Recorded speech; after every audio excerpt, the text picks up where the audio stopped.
자, 여러분 우리가 신앙생활을 하면서 경계해야 될 두 가지가 있어요. 두 가지가 뭐냐면 극이상주의와 극현실주의입니다. 뭐라고요? 극이상주의와 극현실주의. 자, 극이상주의란 뭘까요? 예수를 믿으면, 하나님을 믿으면 고통도 없고 문제도 없고 어려움도 없을 것이다. 잘 될 거다. 형통할 것이다. 라는 어떤 이상을, 잘못된 이상을, 극이상을 갖고 사는 겁니다. 전형적인 케이스가 조엘 오스틴 목사 같은 사람의 신앙이죠. 그가 유명한 책을 냈어요. 긍정의 힘이라고. 이 책의 요지가 뭐냐면 믿는 대로 되니까 긍정적인 믿음을 가져라요.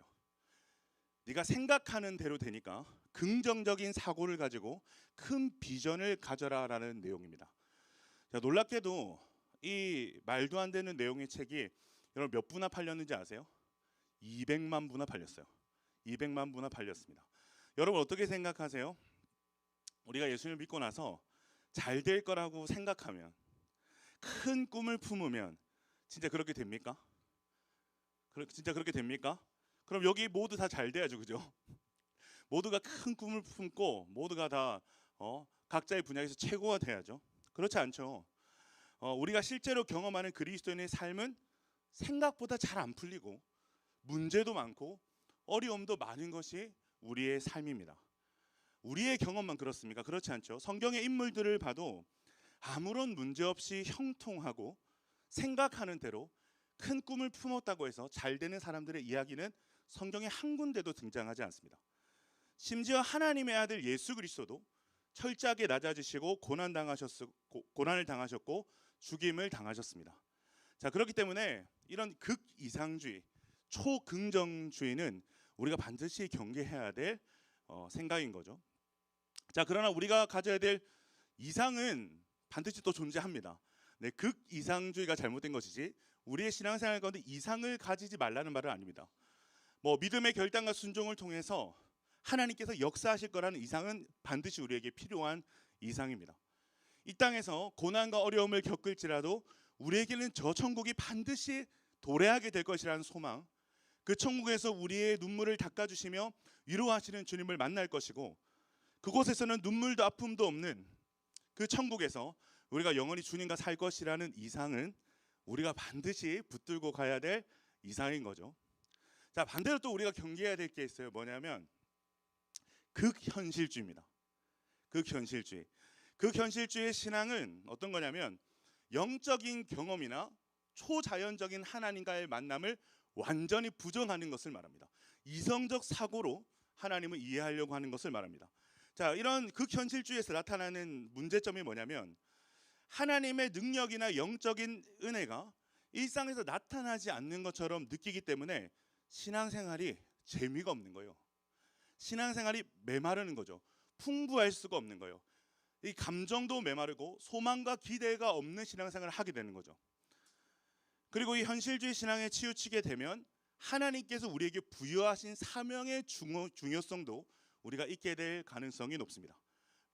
왜겠어요? 현실의 문제만 집중하다 보니까 영혼 구원이나 어떤 교회의 사명, 세상 가운데 주님의 나라를 세워나가는 교회의 사명은 당연히 소홀히 할 수밖에 없게 되는 거예요. 성경에는 우리가 가져야 될 이상과 현실의 바른 균형을 제대로 보여주는 많은 믿음의 선배들의 이야기가 기록되어져 있습니다. 그 중에서 오늘 한 인물을 소개하고 싶은데 그 인물이 누군가 하면 에스겔이에요. 오늘 에스겔의 이야기를 통해 우리가 진짜 신앙생활 가운데 경험해야 될 리얼리티를 여러분과 함께 나누고자 합니다. 이 에스겔의 이름은 하나님이 그를 강하게 하시기를 이라는 뜻입니다. 하나님이 그를 강하게 하시기를. 에스겔은 제사장 가문 출신이기 때문에 그의 부모가 믿음으로 그리고 기도하는 마음으로 지어준 이름이 하나님이 그를 강하게 하시기를, 하나님이 이 아들을 강하게 하셨으면 좋겠다라는 소망을 가지고 짓게 된 거죠. 하나님께서는 진짜 이 부모의 믿음에 응답을 하셨는 것 같아요. 이 기도에 응답을 하신 것 같아요. 진짜 에스겔을 강하게 하세요. 참으로 어려운 상황 속에서도 에스겔을 얼마나 강하게 하시는지 몰라요. 어쨌든 에스겔은 새로운 여명처럼 보였을 이 흥분된 나날 속에서 그 유년기를 보냈을 것이라고 생각이 되는데요. 이 시기가 어떤 시기냐면 유다의 이 개혁의 분위기가 맴돌고 그로 인해서 이제까지 유다가 잘못 숭배하고 믿고 살았던 모든 그들의 믿음과 신앙의 중심이 갈아엎어지는 혼돈의 시대에 에스겔이 태어났습니다. 우상이 막 제거되고요. 하나님의 율법이 다시 회복되는 과정들을 보게 되는 그 과도기 때 에스겔이 태어난 거죠. 그렇게 에스겔은 유년기를 보내면서 자신 또한 성전에서 제사장의 역할을 할 날을 너무너무 고대하면서 아마 기다렸을 거라고 생각이 됩니다. 레위기와 민수기를 보면요, 이 레위 지파의 직무에 관한 기록이 나와 있어요. 이 레위 지파의 자손들은 25살이 되면 성전에 들어가서 봉사를 해야 된다라고 기록을 하고 있습니다.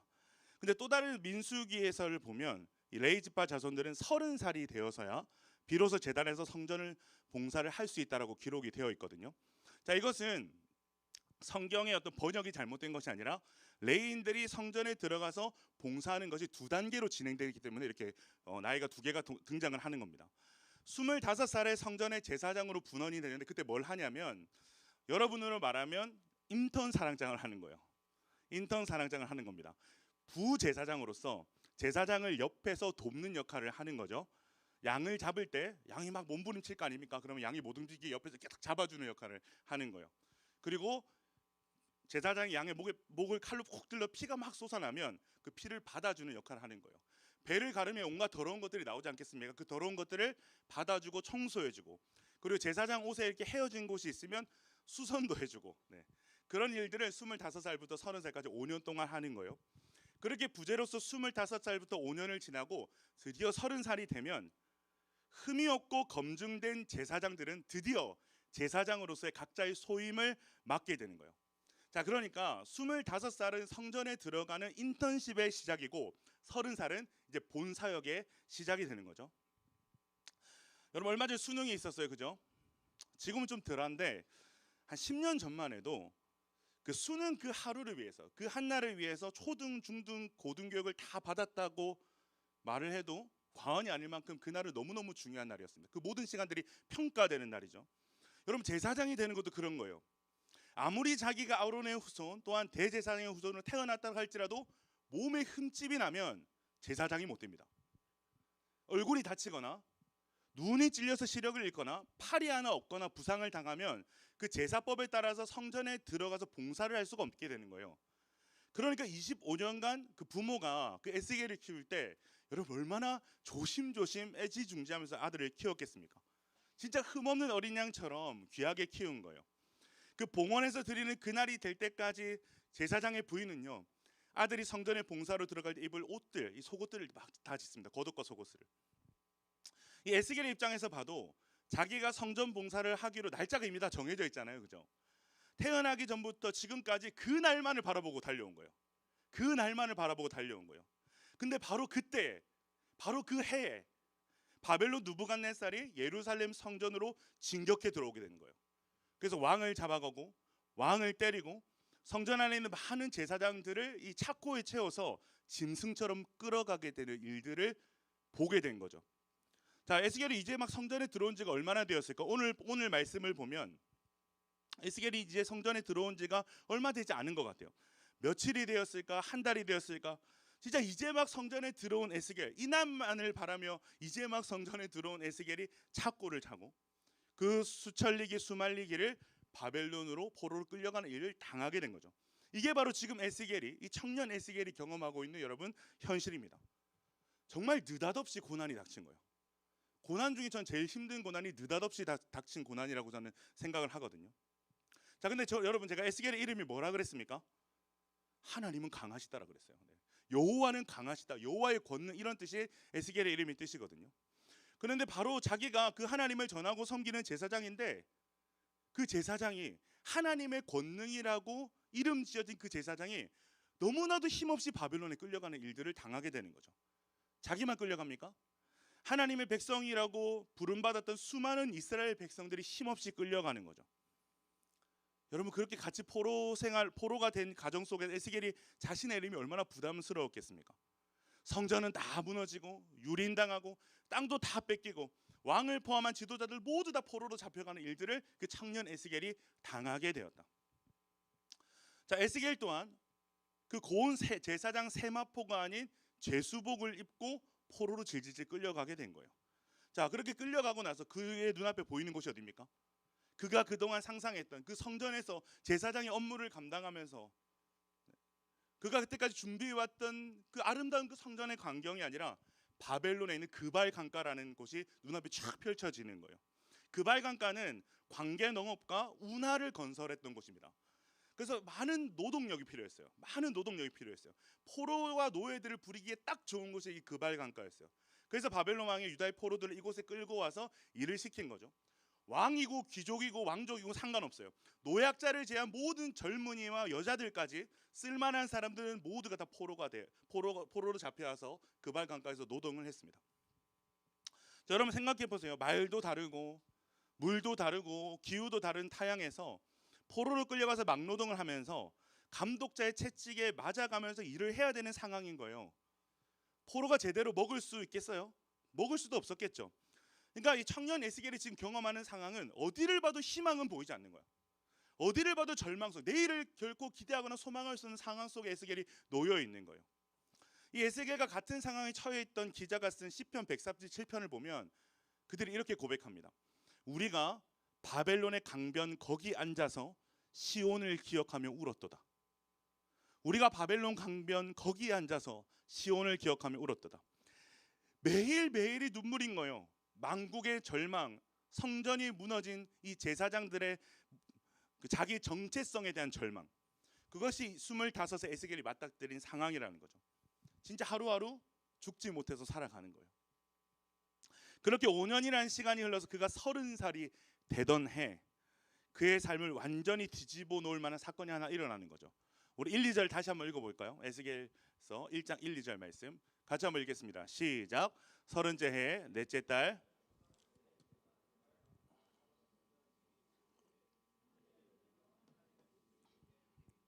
요아kim 왕이 사로잡힌 지 5년 그달 초닷새라.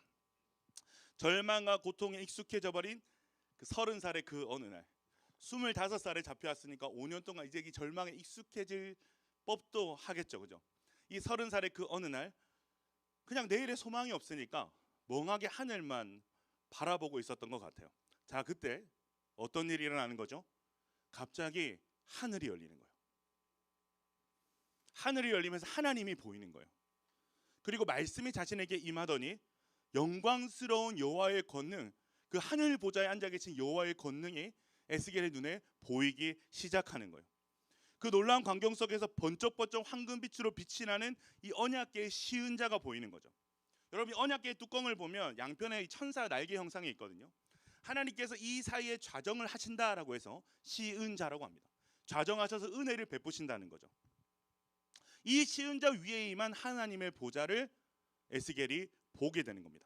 이 보좌가 특이하게 생겼어요. 바퀴가 달렸어요. 원래 언약궤는 바퀴가 달리지 않았어요. 이 보좌에 바퀴가 달려 있어서 동서남북 어디로든 갈 수 있는 이동이 가능한 보좌였어요. 그리고 이 바퀴가 막 움직이는데 움직이는 곳마다 불꽃이 막 촤촤촤 일어나는 거예요. 에스겔이 그래서 그날 본 보좌를 뭐라고 얘기하냐면 불전차와 같았다라고 표현을 하거든요. 자, 이 장면을 보면서 여러분 에스겔이 뭘 깨달았을까요? 이게 중요하겠죠. 이 장면을 보면서 그발 강가에서 하늘이 열리면서 하나님의 보좌, 동서남북으로 다니면서 막 불을 뿜고 다니는 하늘 보좌를 보면서 에스겔이 무슨 생각을 했을까? 저는 에스겔이 이런 생각을 했을 거라고 생각해요. 하나님의 일하심, 하나님의 약속은 지금 내 눈에 보이는 상황에 맞춰서 중단되거나 멈춰진 것이 아니구나. 유다가 망했다고 해서, 혹은 내가 그 25년 동안 그토록 준비해왔던 그 성전이 무너졌다고 해서 함께 무너지는 것이 하나님의 영광이 아니구나. 하나님의 영광은 내 인생이 완전히 주저앉은 그 순간, 내 인생에 아무런 소망이 없어 보이는 그 순간에도 여전히 온 열방 가운데 불꽃처럼 임하시는 영광이구나. 여러분, 저는 이것이 우리가 깨달아야 될, 우리가 신자로서 첫 번째로 깨달아야 될 리얼리티라고 생각을 합니다. 사랑하는 여러분, 여러분은 여러분의 삶을 통치하시고 온 우주를 다스리는 분이 하나님이심을 믿으십니까? 여러분의 삶이 절망과 실패와 내일을 기대할 수 없는 어려운 가운데 있을지라도 하나님이 여전히 여러분의 삶을 영광스러운 곳으로 이끌고 계시는 그 통치자이심을 믿으십니까? 네. 그 하나님이 당신의 성품과 계획으로 오늘도 여러분이 어떤 상황과 어떤 자리에 있든 오늘도 일하시고 계신 거예요. 이것이 우리가 가져야 될, 신자로서 가져야 될 영광스러운 리얼리티인 거죠. 눈에 보이지 않는 하나님을 믿는 믿음. 눈에 보이지 않는 하나님을 믿는 믿음. 이것이 기독교 신앙의 아주 중요한 리얼리티, 우리가 가져야 될 핵심 요소 중 하나라는 것을 여러분 기억할 수 있어야 됩니다. 히브리서 11장 1절은 믿음의 정의를 이렇게 정의합니다. 믿음은 바라는 것들의 실상이요 보이지 않는 것들의 증거다. 믿음이 뭐라는 거예요? 보이지 않는 현실인데 확신하는 거예요. 무엇 때문에 보이지 않는 현실을 확신할 수 있는 거예요? 하나님의 약속 때문에. 믿음의 눈이 열린 사람들이 하나님의 약속을 바라보기 때문에 이 보이지 않는 현실 속에서도 하나님이 일하실 것을 확신하는 거예요. 소망하는 바를 확신하는 거예요. 이 믿음은 하나님이 약속하신 것들을 아직 눈으로는 보지 못했지만 내가 눈으로 보는 그 어떤 것보다 이것이 진실하며 이것이 현실이라는 것을 확신하게 되는 것을 여러분 이야기하는 것입니다. 이것이 신자가 바라보는 리얼리티죠. 눈으로 바라보는 게 리얼리티가 아니에요, 여러분. 여러분이 눈으로 바라보고 여러분 삶에 일어나는 일들의 리얼리티가 아니라고요. 하나님의 약속의 리얼리티라고요. 성경에는 믿음이라는 통로를 통해서 눈에 보이지 않지만 실제 중에 실제가 되시고 실세 중에 실세가 되시는 하나님을 만나는 사람들의 이야기가 너무너무 많이 등장을 하고 있습니다. 아브라함은 어떻습니까? 아브라함에게 하나님의 말씀이 임했어요. 그 말씀이 임하니까 아브라함에게 어떤 일이 일어나죠? 75세까지 갈대아 우르에서 아주 평안하고도 부유하게 살던 그의 삶이 뒤흔들리기 시작하는 거예요. 75세 동안 내게 주어진 이 삶이 다 진짜라고 믿었던 그의 삶이 뿌리채 흔들리기 시작하는 거죠. 그때 하나님의 말씀이 임합니다. 하나님 뭐라고 말씀하세요? 내가 약속한 땅으로 가라. 아브라함이 한 번도 보지도 못하고 밟아보지도 못한 땅으로 하나님 가라고 말씀하세요. 자, 근데 놀라운 사실이 뭐죠? 믿음으로 말미암아 하나님을 바라보는 눈이 열리니까 육신의 눈으로는 한 번도 확인한 적 없는 미래의 땅을 순종하면서 걸어가는 거예요. 아브라함 마음가운데 뭐가 생긴 거예요? 진짜 하나님이 리얼리티구나라는 것들이, 리얼리티라는 믿음이 생긴 거예요. 하나님의 약속이 내 눈에 보이는 것보다 훨씬 더 리얼리티구나라는 믿음이 생긴 거죠. 그래서 히브리서 11장 8절에서 10절까지는 아브라함이 보이지 않는 하나님을 신뢰하며 믿음으로 나아갔다라고 기록하고 있습니다. 신약으로 한번 넘어와 볼까요? 초기 교회 성도들은 부활하신 예수님을 눈으로 보지 못했습니다. 사도들의 증언을 통해서 부활의 예수를 믿게 된 거죠. 아니, 더 근원적으로 보면 사도들의 이 증언을 통해서 성령께서 그 부활의 예수를 믿어지게 하신 거죠. 믿음으로 그 부활의 예수를 바라보게 하신 거죠. 자, 그들이 부활의 예수만 믿었을까요? 아니에요. 그 예수가 반드시 다시 오실 것도 믿었어요. 그 믿음이 그들을 온갖 현실의 밖에서도 흔들리지 않는 소망으로 이제 붙들어주게 된 거죠. 여러분, 오늘 에스겔에도 그 하나님을 목도하는 일이 일어나는 거예요. 1절에 보면 서른째 넷째 달 초닷새에 내가 그발강가 사로잡힌 자 중에 있을 때 하늘이 열리며 하나님의 모습이 이렇게 보이니, 하나님께서는 모든 것을 다 잃어버린 에스겔에게 당신이 지금 살아계시며 여전히 온 땅을 통치하고 계심을 보여주시는 거예요. 자, 이와 비슷한 사건이 여러분 어디에 일어날까요? 신약에는 요한계시록에 이와 비슷한 사건이 일어나요. 요한계시록 4장에서 요한이 보게 된 두 번째 환상을 보면 요한이 하늘 문 가운데로 들림을 받습니다. 자, 그때 요한이 뭘 본 줄 아세요? 하늘 보좌를 봐요. 에스겔과 똑같은 걸 보는 거예요. 똑같은 걸 본 거예요. 자, 하나님께서 왜 요한에게 그런 일을 하셨을까요? 지상에서 지독한 박해 속에서 힘든 싸움을 하고 있는 교회와 공동체에게 뭘 보여주시는 거예요? 너희가 보고 있는 세상의 실세, 세상의 권력자들이 진짜가 아니야. 지상 너머의 하늘의 세계가 존재하고 이 지상 너머의 하늘 세계에 존재하는 내가 이 온 땅을 다스리고 통치한다는 것을 하나님께서 보여주시는 거죠. 그것을 보여주심을 통해서 환난과 박해의 시대를 지나오는 사람들에게, 성도들에게 위로와 소망을 주시는 거예요. 그렇게 부르심을 받은 사람이 요한인 거죠. 이 요한을 통해서 박해받는 교회와 성도들을 향해서 이렇게 말씀하시고 계신 거예요. 고통과 절망의 소리가 가득하고 희망과 소망이 보이지 않는 땅의 일들에 매몰되지 마라. 교회들이 다 망한 것 같고 나를 믿는다는 것은 고통뿐인 것만 같고 거대한 세상에서 예수를 믿는 너희의 삶이 초라해 보이는 거 내가 다 알고 있지만 이것이 전부가 아니다. 네가 경험하고 보는 것이 전부가 아니야. 네가 보지 못할 엄청난 것들, 이후에 일어날 놀라운 일들을 내가 보여주겠다. 이것을 봐야 된다. 이것을 보아야 상황이 주는 절망과 두려움을 이겨내고 끝까지 소망을 붙들고 걸어갈 수 있다. 여러분, 신자의 삶의 가장 큰 위로가 뭐라고 생각하세요? 저는 두말 없이 믿음의 눈이 열리는 것이라고 생각합니다. 이 말은 에스겔이나 사도 요한처럼 말로 다 할 수 없는 초자연적인 환상을 우리 모두가 봐야 된다는 말이 아닙니다. 세상을 살면서 여러분 그렇잖아요. 현실을 살다 보면 그 현실이 얼마나 지독합니까? 그 지지고 볶는 현실에 우리가 매몰되잖아요. 자꾸 그것을 보고 듣고 경험하면 매몰되잖아요. 그렇게 매몰되던 우리의 시선이 하나님의 놀라운 초청으로 영적인 것으로, 영원한 것으로 옮겨지는 여러분 은혜를 하나님께서 주시기를 원하신다는 거예요. 그것이 우리가 경험해야 될 진짜 위로라는 거죠. 여러분, 하나님의 보좌는요, 하나님의 완벽한 통치를 상징하는 겁니다. 정하신 시기에 정하신 방식으로 모든 사건을 당신의 영광으로 완성하실 하나님을 의미하는 것이 하늘 보좌거든요.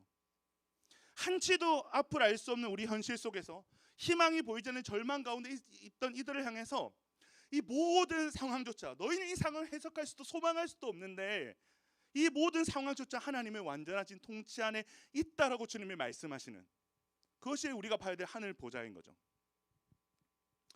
여러분, 세상 종교와 기독교의 가장 큰 차이점이 뭘까요?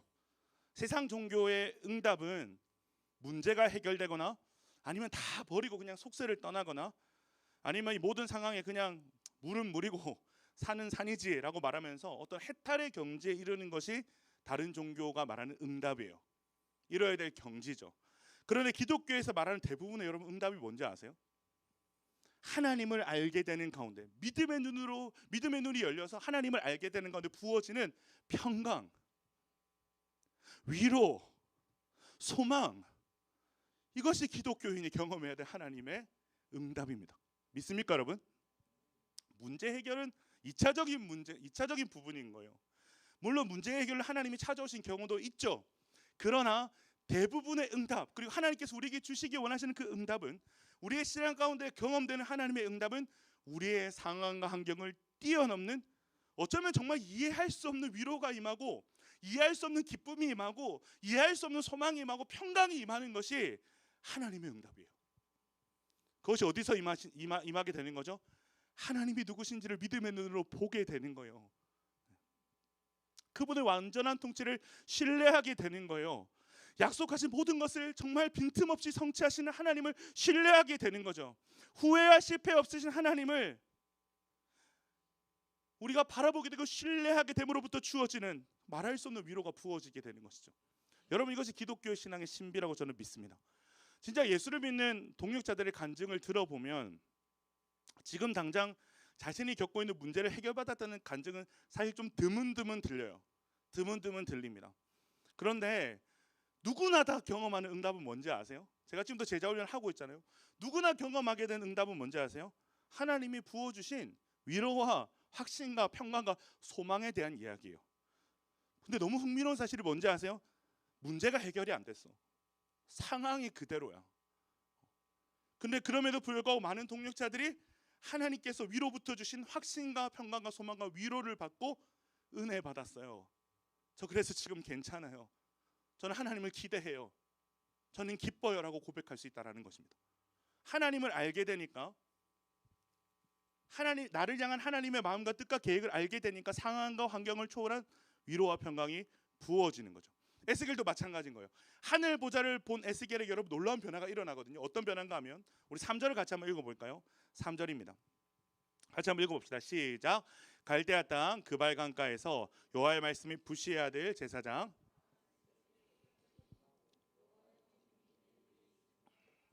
자, 하나님의 보좌를 봤어요. 믿음의 눈이 열려서 하나님의 보좌를 보고 나니까 두 번째 리얼리티가 이제 경험이 되는 건데요.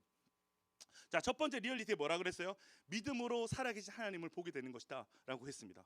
자, 그 하나님을 보게 될 때 두 번째 리얼리티가 일어나는데 그것이 뭡니까? 자신의 진짜 정체성, 찐 정체성을 발견하게 되는 거예요. 지금 에스겔이 뭘 하고 있죠? 그발강가에서 밤낮으로 5년째 노동하고 있는 노동자입니다. 그의 신분이 뭡니까? 망한 국가의 백성입니다. 끌려오게 된 포로이자 노예, 그게 5년 동안 세상에 끊임없이 자신을 향해 규명했던 자신의 정체성입니다. 자, 그런데 하나님의 보좌를 보고 나니까 여러분 어떤 일이 일어나는 거죠? 내가 여기에 포로로 있다고 해서 이것이 내 정체성이 아니구나. 나는 부시해야 될 제사장 에스겔이구나. 누가 부여한 정체성이 임하는 거예요? 하나님이 자신에게 부여한 정체성이 회복되는 거죠.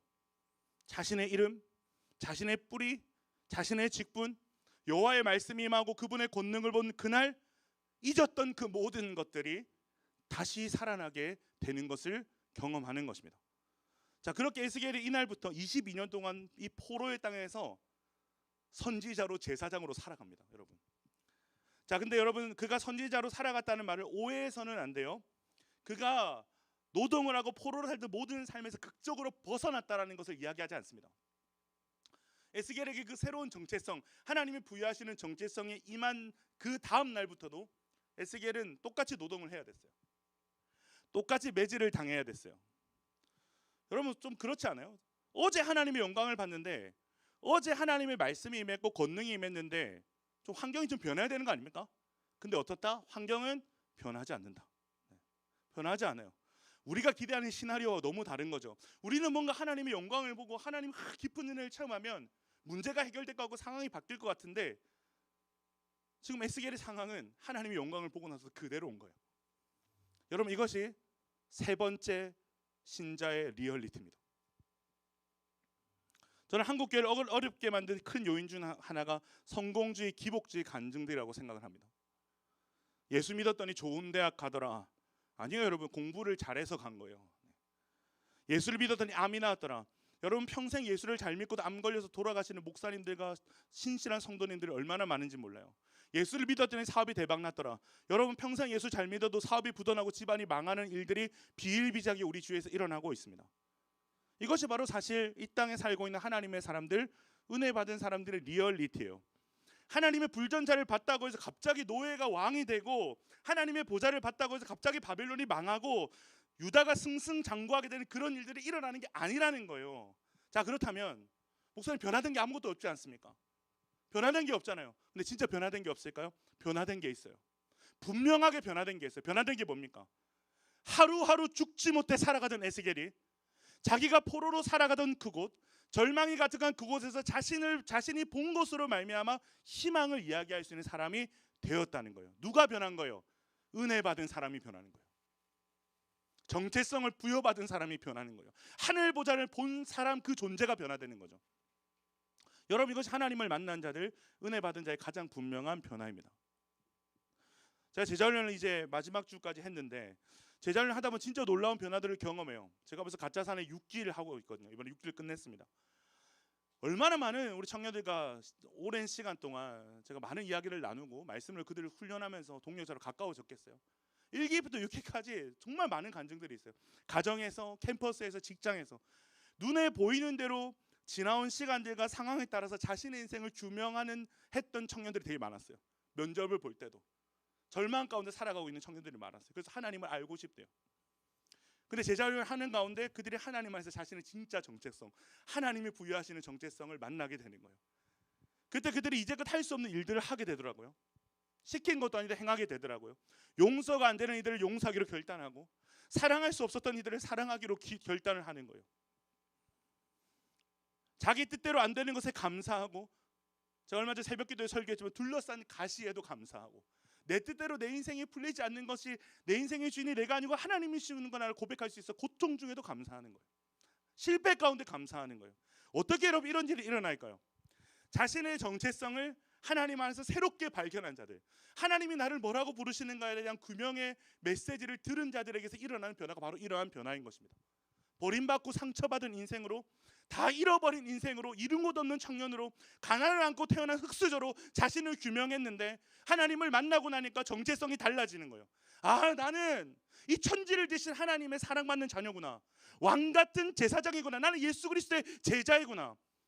이 정체성의 변화가 시도하지 못했던 것을 시도하게 하고, 견뎌낼 수 없었던 것들을 견디게 하고, 한 번도 살아내지 못한 삶을 살게 하는 거예요. 여러분, 이것이 하나님의 영광을 본 자들의 리얼리티인 줄로 믿습니다. 불변하지 않는 영원한 것을 봤기 때문에 절망 속에서도 희망을 말하고, 아픔 속에서도 회복을 고백하는 거죠.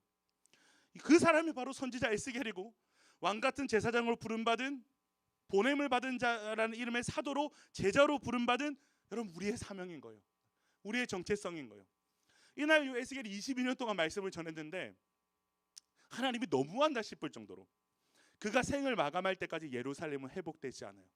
에스겔이 계속 예루살렘의 회복을 외치거든요. 근데 예루살렘이 에스겔이 숨이 붙어 있을 동안은 회복되지 않아요. 자, 그런데 그가 말하는 것이 이루어지지 않았습니까? 이루어진단 말이에요. 네. 하나님 때 이루어진단 말이에요. 이것을 보면서 우리가 뭘 생각해야 될까요? 하나님께서 보여주신 것들이 지금 내 눈앞에서 일어나지 않을 때 여러분 우리 낙심해야 됩니까? 낙심해야 되는 걸까요? 아니죠. 아니죠. 우리의 모든 인생은 저는 마라톤이라고 생각을 해요. 네. 하나님 앞에 설 때까지 우리가 함께 그 하나님 나라를 이뤄가는 첫 번째 주자, 두 번째 주자, 세 번째, 네 번째 주자로서의 바톤을 이어받는 마라톤이라고 생각을 합니다. 여러분 마라톤 주자 중에서 안 중요한 사람이 있어요? 중요하지 않은 사람이 아무도 없죠. 모두가 자기가 맡은 구간을 열심히 달려가야 되는 거예요. 우리도 마찬가지죠. 우리 또한 하나님의 긴 구원의 역사의 한 부분을 담당하고 있기 때문에 마지막 주자가 아니라도 괜찮은 거예요. 하나님은 우리의 그 달려가는 그 마라톤의 경주를 통해서 하나님 나라를 하나님 때 완성하실 그날을 향해 하나님 우리를 달려가게 하시고 우리를 사용하시는 거예요. 에스겔은 평생 그렇게 살았던 거죠. 환상을 본 뒤에도 평생을 포로로 그발강가에 노동자 살았지만 그는 멋있게 선지자로 살았어요. 신분은 노예인데 정말 멋있게 제사장으로 살았단 말이에요. 눈에 보이는 거 온통 절망뿐이지 소망을 이야기하고 희망을 이야기하는 사람으로 살았단 말이에요. 사람들이 누구를 보든 상관이 없는 거예요. 그는 에스겔이었어요. 하나님의 권능이라는 이름을 가진 에스겔이었어요. 제사장 가면 부시의 아들 제사장이었어요. 그는 변하지 않은 상황 속에서 끝까지 자신의 정체성을 가지고 주어진 삶 속에서 한평생을 살다가 주님 앞에 서게 된 거죠. 여러분 문제가 해결되고 기적이 일어나는 것이 우리가 가진 비밀이 아니에요. 물론 여러분의 문제와 어떤 어려움들이 해결되길 전 누구보다 바랍니다. 그런 일들이 일어날 것입니다. 기적도 일어날 것이고 문제가 해결되는 일들도 일어날 것입니다.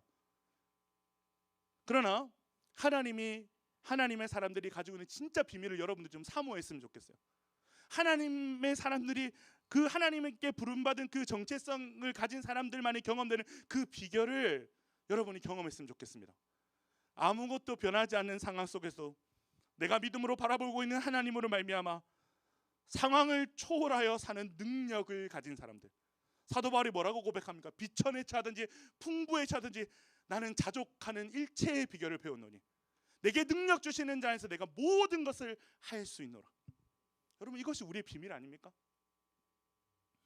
이 믿음의 사람들, 이 비밀의 사람들 히브리서에서 뭐라고 얘기할까요? 놀랍게도 세상이 감당할 수 없는 사람들이래요. 세상 가운데 박해당하고 유린당하고 피하고 죽임당하는 사람들인데 히브리서 기자가 이 사람들을 향해서 세상이 감당할 수 없는 사람들이라고 정확하게 규명하고 있습니다. 사랑하는 여러분, 오늘 여러분들에게 이 영광스러운 리얼리티가 경험되고 회복될 수 있기를 바랍니다. 첫 번째로 믿음의 눈이 열리고 믿음의 눈이 열려서 통치하시고 다스리시는 하나님의 보좌를 여러분 보게 될 수 있기를 소망합니다. 두 번째로 하나님이 여러분을 어떤 존재로 규명하시는지를 발견할 수 있게 되시기를 바랍니다. 여러분이 살아온 환경과 세상 기준들이 하나님께서 여러분에게 부여하시는 정체성으로 입혀지고 변화받을 수 있기를 간절히 소망합니다. 세 번째로 그 영광스러운 정체성을 가지고 여러분이 지금 두 발을 딛고 살아가고 걸어가고 있는 그 땅에서 어쩌면 여러분의 참 지독하고도 지지고 볶는 그 현실 속에서 하나님의 살아계심과 하나님의 신실하심과 하나님의 소망을 여러분의 전 삶을 통해서 외치고 전달하는, 세상이 이해할 수도 감당할 수도 없는 비밀을 가진 존재로 살아가는 여러분들 되시길 주님의 이름으로 축복드립니다.